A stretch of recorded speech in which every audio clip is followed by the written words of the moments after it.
حالا فرصت را به برادر استادم علیم شکرمان فعال جامعه شهروندی و ایشان هم درباره پرچمداران استقلالیت خیالی آنها با استقلالیت چی کار کردن و چی کار میکنن و دارن از جامعه جهان صحبت از ایشان نشنویم. خب دوستان گرامی، من کمی گپای کمی فرق کننده از پیشتر معلوماتی رو میگم. اولا من در 26 سال حالا یکم کس به همین روز تبریک نکردم و این روز هم نمیگم.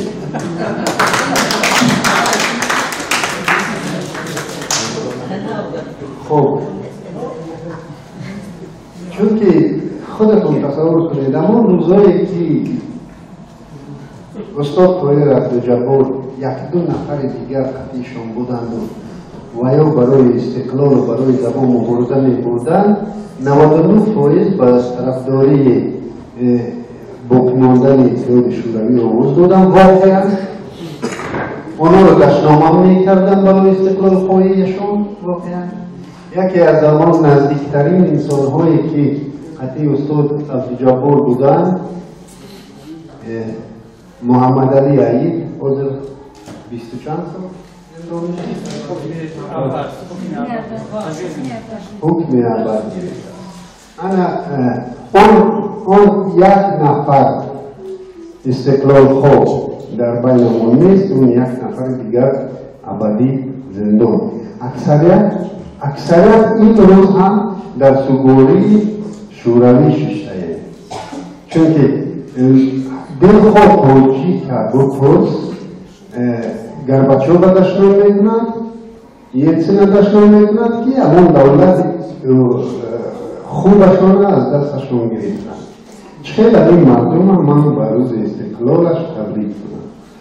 انشاءالله روز میرسد که من هم رنگ دیگر رو با همون روز استقلال تبریک میکنم. خب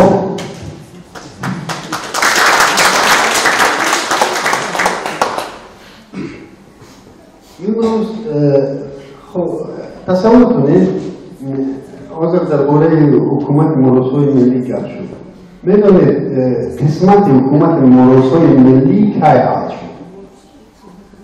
من مطمئنم که همون روزی که وزیر کارهای خارجی اون دولت خدابردی خالق نظر در نشست مسکو همه بغیر از پریباد که همه امضا کردن ایدین روبیا و ازام بجز تاجیکستان که گفت من اسرار خود رو میبرم و همین سامانی علاقه نقشهش کشیده شدگی بود و در آلمان ذکرم دادگی بودن.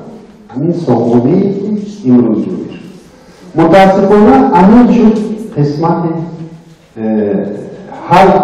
قسمت حکومت موروثی ملی با همین حل شد.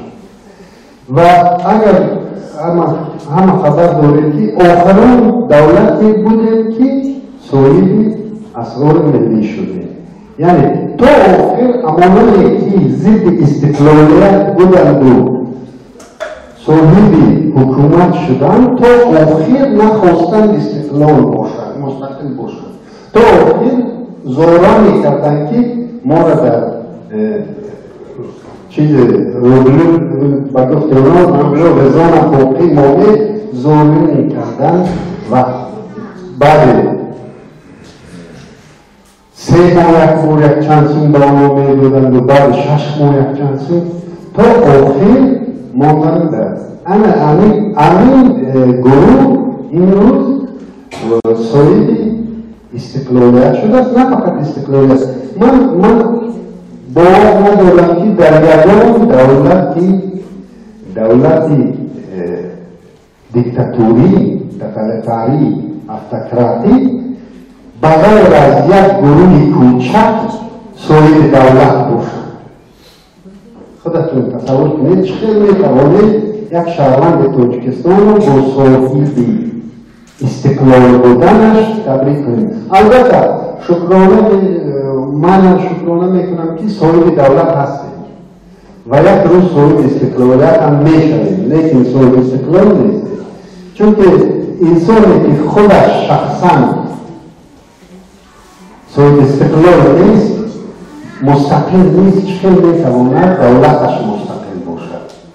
یعنی چرا که تمام دارایی‌های ما یک گروه کوچکی غصب کرده است، حاکمیت رو غصب کرده است، همین گروه کوچک مفهوم‌های مقدس استقلالیت و وحدت و اما پرچم ملی را که 500 متر وای کردن چقدر او از استقلال و کشوله میکنند در میدان، همین پرچم هم اما حکومت مراسای ملی نقشه کرد، اما نشان دولتی گیر که میگه باز اما حکومت مراسای ملی، باز همش قریب که همش معالفش مرد اما استاد توی جبار بودن و در کنارشون یک چند نفر سرسپرده ملت بودن که واقعا فقط امانا رو می شود با روز استقلالیت تبریک کرد.